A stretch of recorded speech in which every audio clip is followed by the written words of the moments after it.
মই আপোনাক অকলশৰীয়া হ'বলৈ কেতিয়াও নিদিওঁ দেউতা। মই কেৱল আপোনাৰ কাকতেই থাকিম। আপোনাৰ খালী হৈ থকা পুত্ৰৰ আসনখনত বহি মই আপোনাৰ সেৱা কৰি যাম দেউতা। দাদাৰ আসনখনত বহাৰ কথা আপুনি নাভাবিব জয়ন্ত।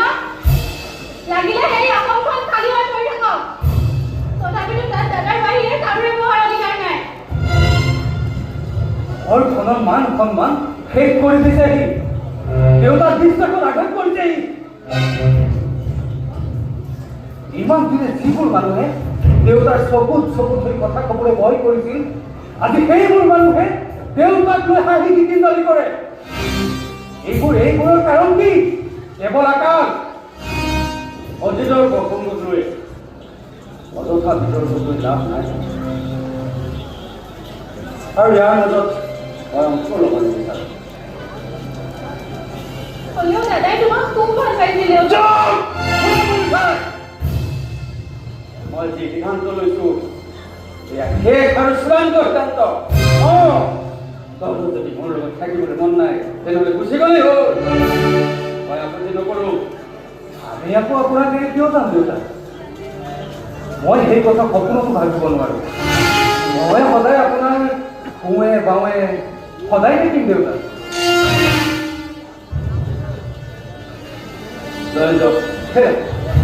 চোৱাচোন চোৱা, দেউতালৈ একাপ লাল চাহ কৰাকৈ একাপ মূৰলৈও কৰিব।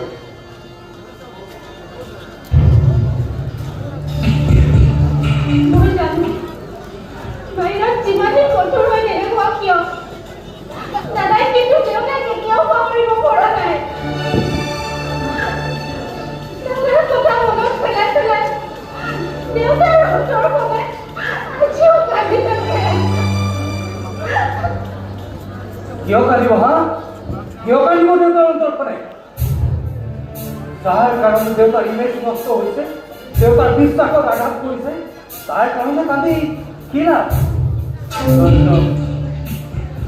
যিবোৰ আলোচনাৰ বিষয় নহয় এইবোৰ আলোচনা কৰি লাভ নাই। তুমি কিবা এটা কম বুলি কৈছিলা। মানে দেউতা, মই আপোনাৰ সপোনটো বাস্তৱত পৰিণত কৰিম বুলি ভাবিছোঁ। মোৰ সপোন কিয় দেউতা? আপুনি এটা RCC বিল্ডিং সদাৰ কথা নাছিল জানো?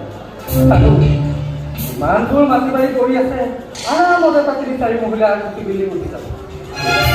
সি লালমোহন ঘৰ লাগে এটলিষ্ট ভাড়ালৈকে দিব পাৰিব। আৰু যদি নহয় তেনেহ'লে জুনিয়ৰ কলেজ এখনো কি খুলি দিম।